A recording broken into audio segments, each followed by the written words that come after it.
Hey, I just wanted to say something really quick before we start the video. I just got done editing this, and I realized it's almost 40 minutes long. I don't even want to watch a 40-minute video, and this is my stuff. So I've left a cheat sheet down in the comments below. It's going to have all the vehicles and all the engines that I started today. There's between 16 and 18, depending on how you think about it. So if you want to just skip ahead to one of those, I strongly suggest just clicking the link and moving along. If not, just let it play in the background or maybe pay attention. You might learn something. I don't know. Anyways, I really hope you enjoy this video. Thanks for watching.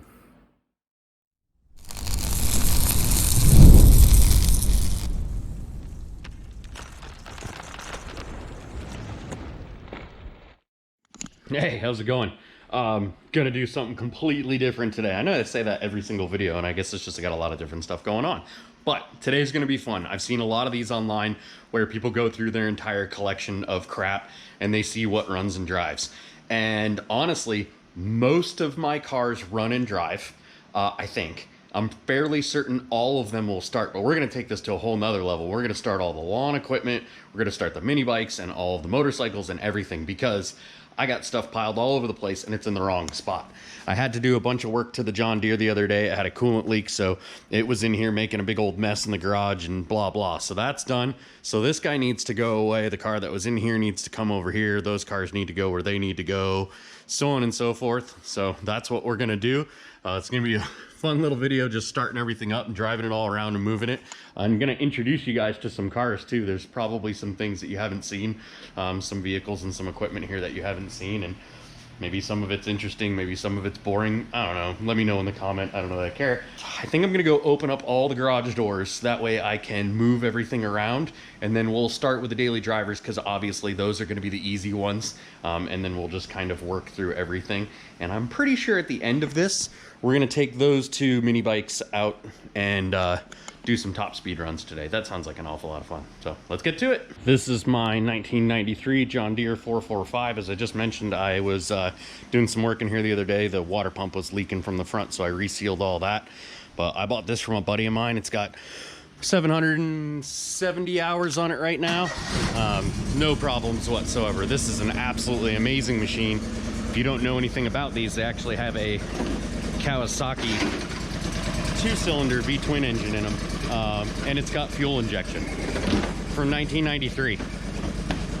Absolutely nuts, but I love this thing. It's a little more than a lawn tractor. It's kind of a mini tractor. It's got a hydrostatic drive.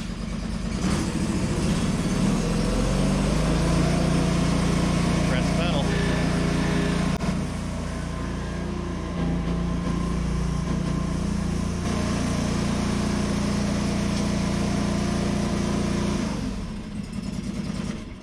All there is to it.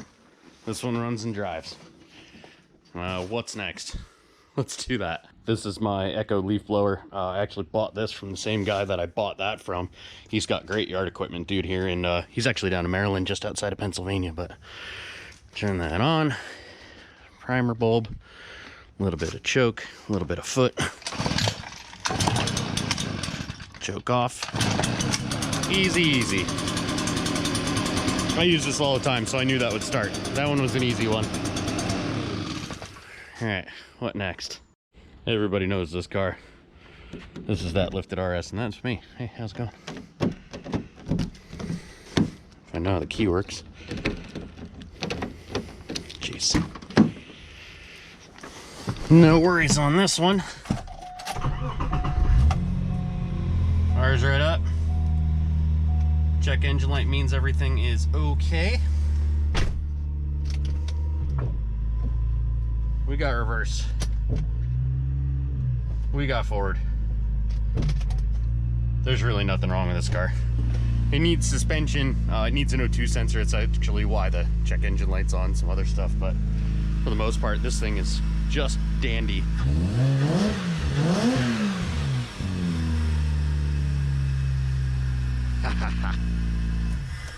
All right, moving on. Daily drivers, pretty boring. We have a Korean commuting appliance here.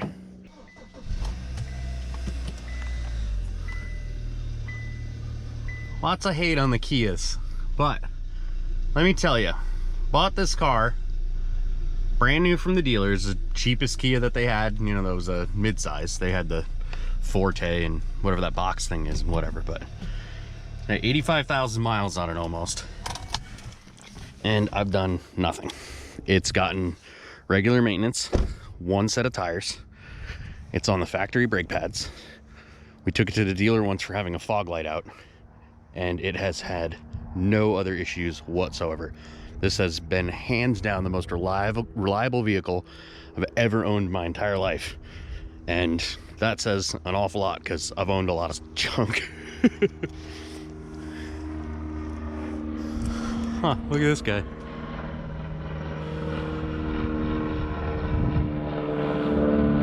Pretty cool. This is probably the second most reliable vehicle I've ever purchased. I got this with 191,000 miles.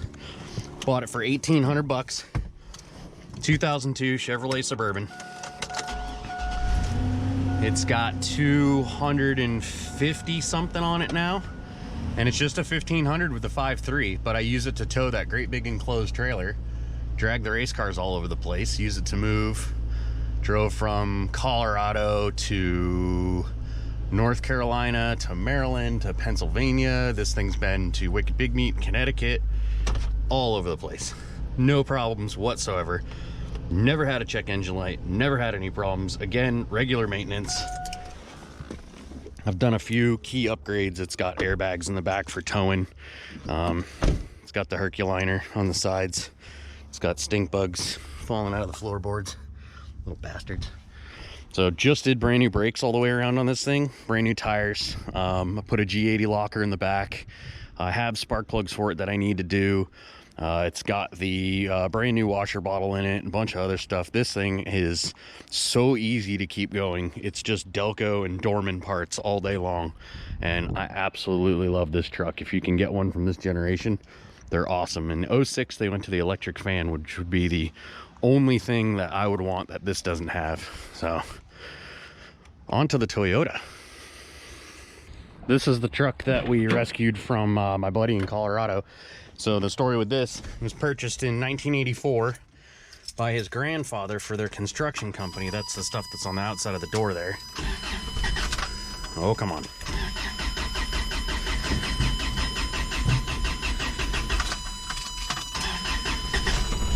There she goes. Yay, carburetors. Anyways, purchased in 84. Was used as a construction truck up until 1997 when it went to Colorado to become a ranch truck. And that was where my buddy got it. He ended up learning how to drive on this truck. And then, you know, when he kind of grew up and moved along, he ended up parking it under a tree, and it sat there for 11 years. And I ended up flying out to Colorado, bought a one-way ticket, brought a cap and rotor plugs, wires, and a carburetor, and blah blah. Bought a battery there local, and drove it all the way back, 2,000 miles, and it ran absolutely great. At some point, the engine was replaced. I think right around 100K, so that engine might actually only have about 9,000 or 10,000 miles on it. It's hard to say with something this old, you know, because you don't know the history of it, but I really like the color change door. I hope that shows up. See how it goes from purple to brown to orange. At some point, the door was wrecked, and they got this SR5 door with the super sweet chrome vent there. I love this little truck. It is absolutely a blast to drive. It's so simple, it's so basic, and it has not let me down. Brake fluid's a little low. I don't like that. I just did wheel cylinders on it, so have to see what's going on there. But let's see how the next Toyota does. Camry. This was given to me by a friend. He had to move out of country. Ignore the chunky tires and the lift kit. Some time travel going on here. You'll get to that episode someday. 265,000 miles. Starts every time. I'm sure there's stuff wrong with it, but nothing that I care about. This thing is just a couch with tires and a little four-banger. It's got the black top. I don't know if I can lift this hood with one hand. It's like 1,000 pounds. Look at that. Ooh-wee. And it should run and drive if the axle's still in it. Oh yeah. No problem. Oop. Crashing into shit.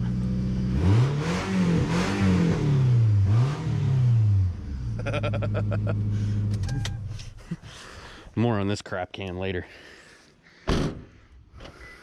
Alright. Time to go get my junk out of her garage so that I can put her car away. This doesn't normally live in this garage. This usually lives in my garage. This is my 2001 Honda Insight.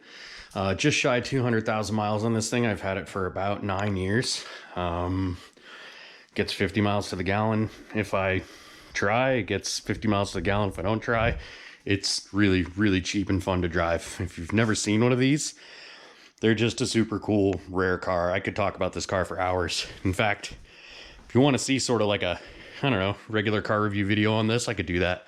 I love pointing out little stuff, you know, like the mirror overlaps in the back here so that it creates a negative pressure zone so that there's less wind resistance on this, and same with the fender and blah, blah, blah. Honda was way ahead of the curve on this thing. You know, and it looks goofy, but it's plastic, it's aluminum. It'll never rot, it'll never rust. It gets crazy good gas mileage, and it's a Honda, so there's never anything wrong with it. I'm gonna have a check engine light, or trans light, because, yep, there it is. I was charging the batteries, the 144 volt batteries, and the ECU isn't a fan of being reconnected. So you just clear the codes and move on. It's just a known thing. But I love these things. I've been using this car to commute for a very, very long time, and I have some crazy plans for it in the future, but I'd really like it to hit 200,000 miles. I love this car. This thing is absolutely phenomenal. I will never get rid of this car. Now, moving on, let's go see what else we got. Gonna skip that. I know that doesn't run. I need to fix that. I think it just needs an engine or a carburetor or both. Viplin 401, this is the 2020. You all know this bike. You've all seen this bike. This is my daily rider. This is the bike that I ride every day when I can ride, and I absolutely, positively love this. They are so much fun. It's got less than 50 horsepower, but it is a riot. It's just a street legal dirt bike. This thing is a blast. Let's toss this back over in the other garage.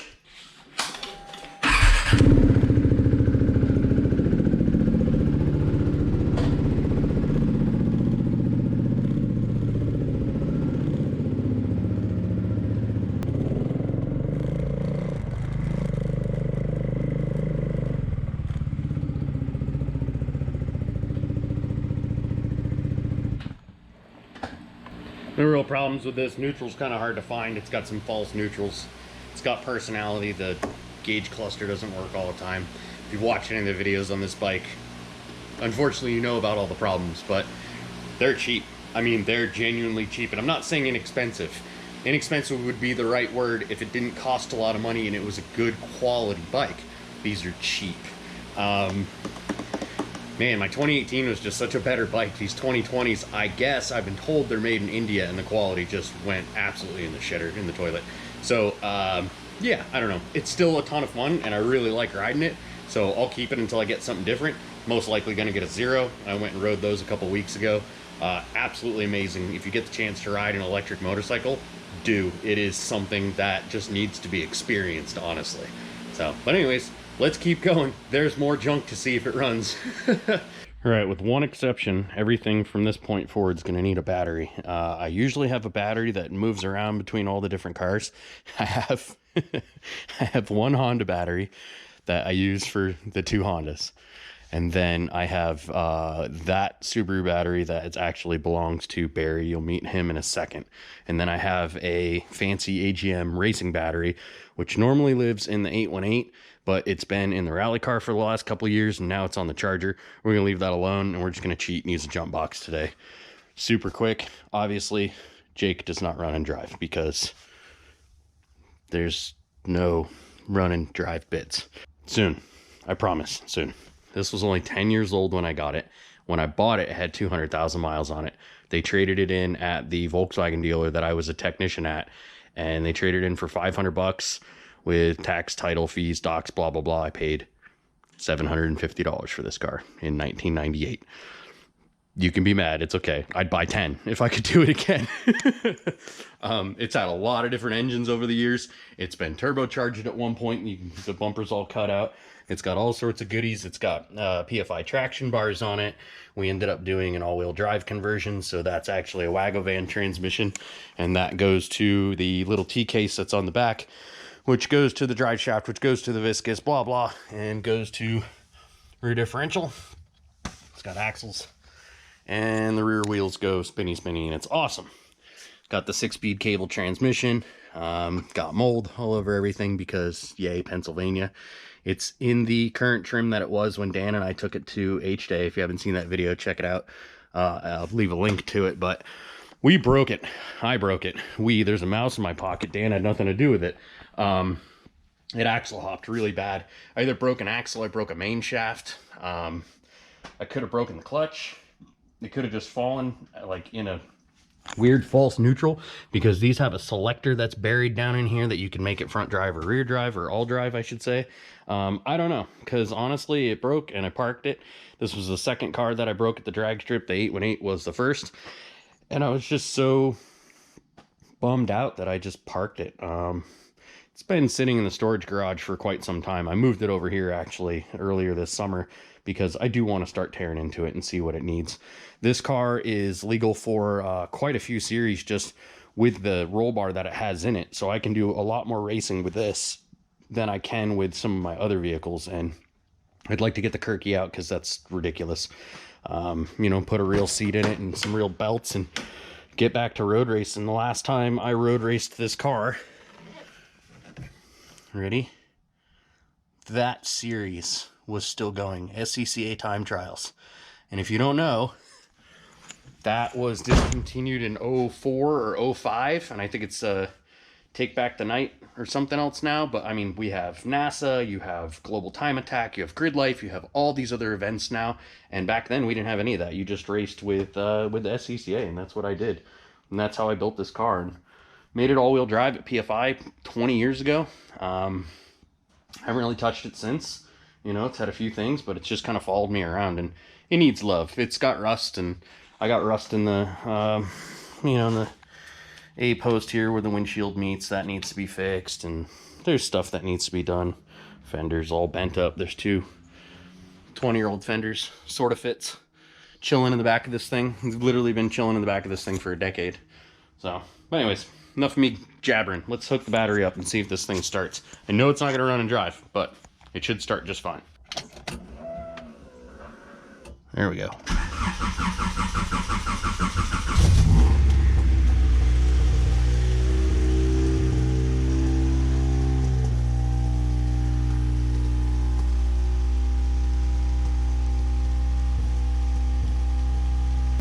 She idles funny, and she's a little clackety because she's got some great big cams in there.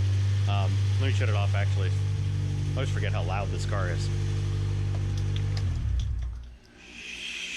ZC motor, if you don't know anything about these, is a 1.6 from Japan that we actually never got in the United States. The closest thing that we got was a first-gen Integra engine, and that's actually what this valve cover's off of. The ZC valve cover would bolt down here, and then there'd be another cover. The cover's got sort of a hump to it. So a ZC EF, either the Civic or the CRX, those are the cars that have the power bulge in the hood right here so that it clears the timing cover. It's really silly, but I really like those hoods. So anyways, the cams, geez, 96, 97, 98, I think it was. I wasn't working at PFI, but I was a customer slash friend there. And another guy, Jay Lopez, if you've seen him race on Brent's channel, he bought a ZC engine from Japan. And you could just get 30,000 mile takeout engines for almost nothing back then. And one of the things that we noticed was that the serial number, and this isn't the engine, it's been blown up. Good job, Jay. The serial number on the engine was 1. It just had a bunch of zeros and a 1. So, best we can tell, it was the first ZC ever made. Well, he tested compression, and it was crazy high. It was over 200. So, what does Kenny do? Of course, he puts boost to it, and he blows it up. So, it was some secret testing motor or some performance racing engine, we don't know. But the one thing it did have, and I still have them to this day, are one-off HKS cams. So this thing has a set of HKS cams in here. And when I was a kid, back in the early days of the internet, I ended up getting, there's some numbers on the side that they engraved, and I sent an email through a very poorly translated Japanese translator thing off to HKS. And the response I got back was, who are you? How did you get those cams? What are they in right now? And I never talked to them ever again. So I don't know that this engine, not this engine, but these cams that were in that engine were ever supposed to make it to the United States. So I don't know. There's a crazy story there, and I never followed it up because back then there just wasn't a lot of information on the internet. But anyways, that's sort of a little tidbit about this car. This is my rally car, and we're in the trailer, obviously. But yeah, she's a great little car. I keep her ready to go. You know, I wash it and check all the fluids and fill all the tires and then put it back in the trailer because I never know when I'm going to go want in rallycross. But should fire right up.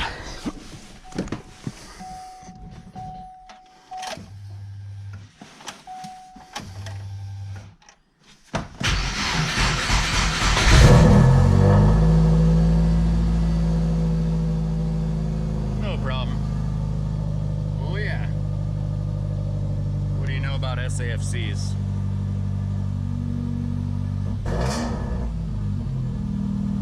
Alright, that's enough. I don't want to die of asphyxiation here. This is Barry. Call the car Barry because the guy who owned it, his name was Barry. And it's blue. I thought it was clever. I don't really name my cars. So this thing, I got this slightly crashed in Colorado. You'd be mad about the price again. I paid $200. It's only got 95,000 miles on it, and it's a one-owner car. I'm the second owner. Guy bought it new at Dellenbach in Fort Collins and owned it his whole life. Well, its whole life. And then he took it for a drive on 10-year-old tires, went to go make a turn, put it into a tree. You're going to be pretty surprised with this one, I think. Probably help if I had the key. Aha! Good on me.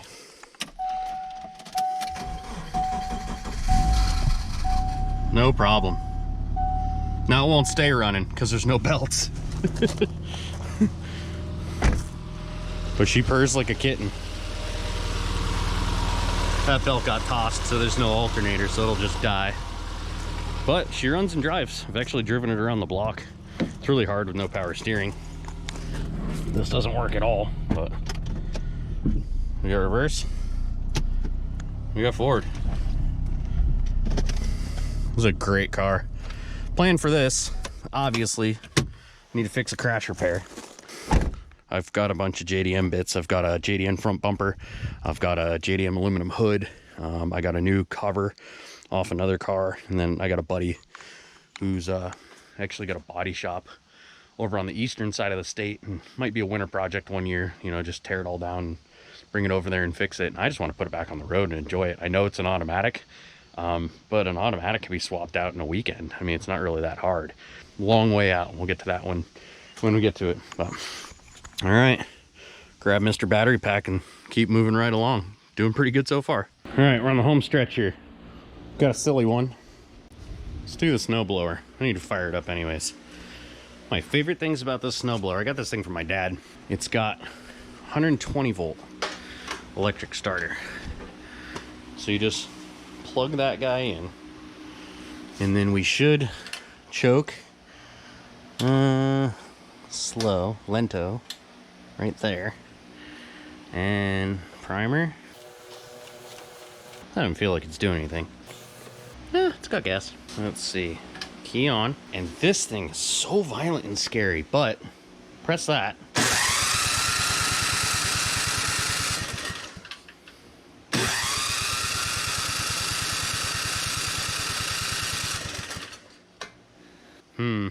I'm gonna cheat. Not really.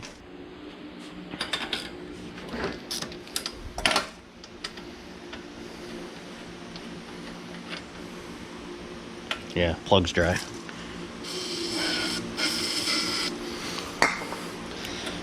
Spray a little start you bastard down in the cylinder there. This will start. It's not gonna run, but yeah, you need work, so whatever. I know it runs. I used it all last winter. I do have a carburetor kit and a bunch of other parts that need to go on it. It's actually why it's here. I pile things into the workshop that need to be worked on, but the pile seems to be getting bigger, not going down. Oh well. This is my 1980 XS 400. I bought this from a kid. It was in a shed down in Maryland, completely in pieces. He just had a roller, and then he had piles and piles of boxes. Got it for like $200 or something like that. And this was my first bike when I moved over to the East Coast. And it's a really good bike. It should fire right up. Let's see. Fuel on. Choke on.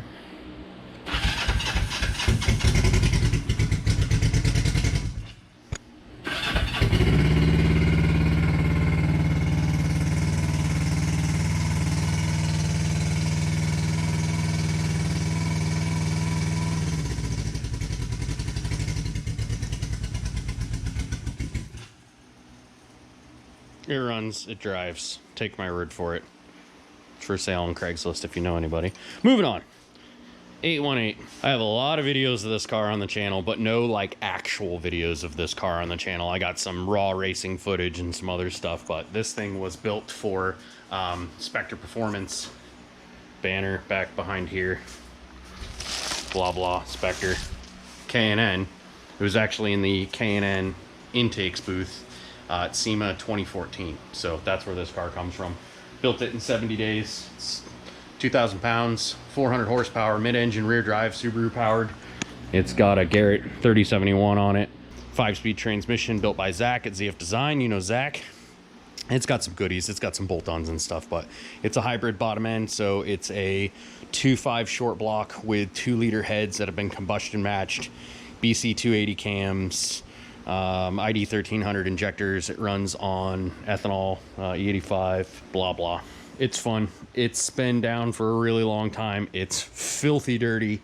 It's got mold all over the seat belts. You'll see the mold is a common reoccurrence here. It's just anything that you touch with your hands, if it gets any sort of humidity at all. The really weird thing, and you're not gonna be able to see it, but all the lines, well, a little bit on this one, all the fuel lines have mold on them because they weep ethanol and the mold eats it. So very strange, but Bucky Lasik signed this back when it was at Wicked Big Meat a number of years ago. So hook up the battery, fire this thing up. I know this thing starts and runs and drives, but it's on jack stands and there's no transmission mount in it right now, so we're obviously not going to take it around the block or anything, but I know it'll start.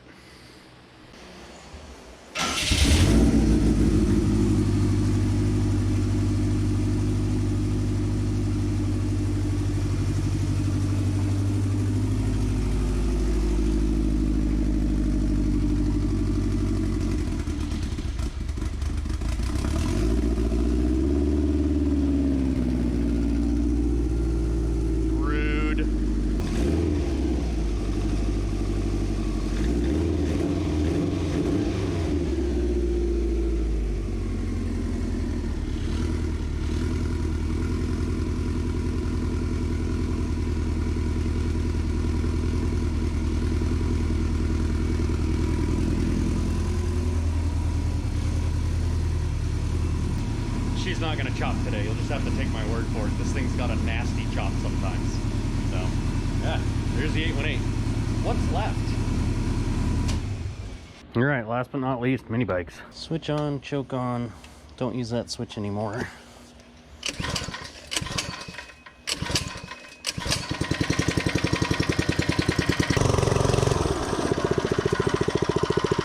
Bonus.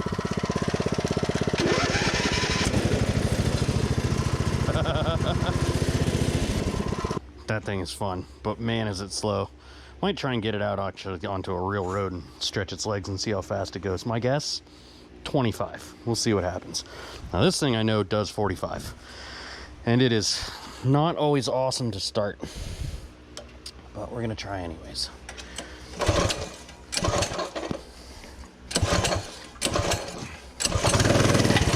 Whew.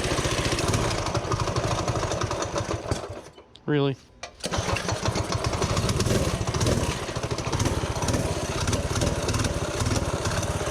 This thing is so violent.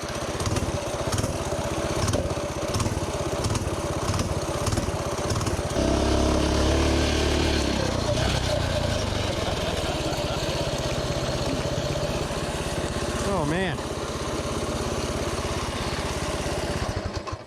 Jeez. So dangerous. This sure was fun to make. I hope you had fun watching. It's pretty cool to go over all the projects and all the cars and all the vehicles and just see where everything's at and see if it all runs and drives and whatever. But all the dailies are fine. Truck's fine, I know that. That needs a transmission or axle. I'll deal with you later. Perfect, no problems. That's got about an hour's worth of work on it.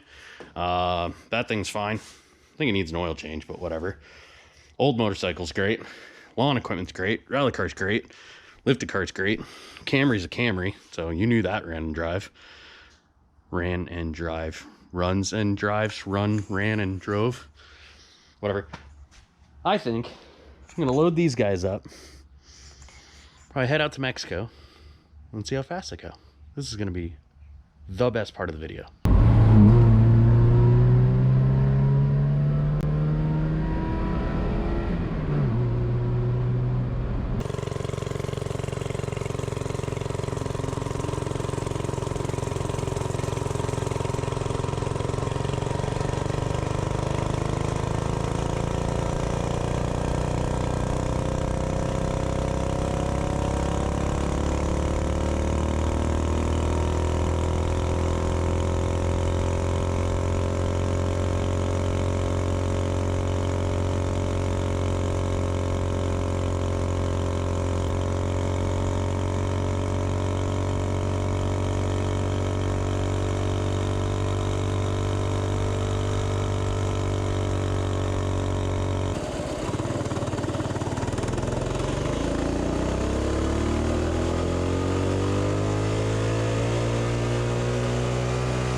Well, that was actually kind of surprising. I did not think that 79cc bike, the Megamoto, would go that fast. Definitely, you know, it's got some legs and it takes it a minute to get there. It's not like the Coleman with that 212, but actually the Coleman's a 196, but whatever.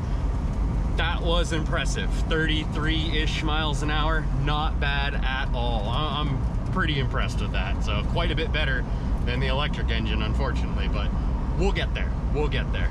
So anyways, this has been an awful lot of fun to film. I really hope you had fun watching it, and that's going to be it for this episode. Thanks for hanging out.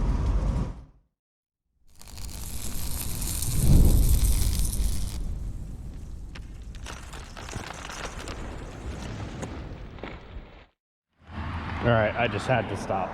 What on earth is going on here?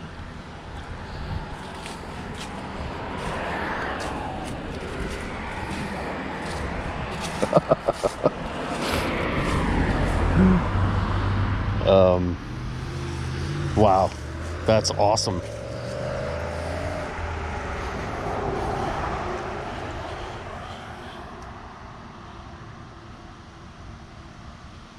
Holy shit. I mean, I don't need this, but somebody does.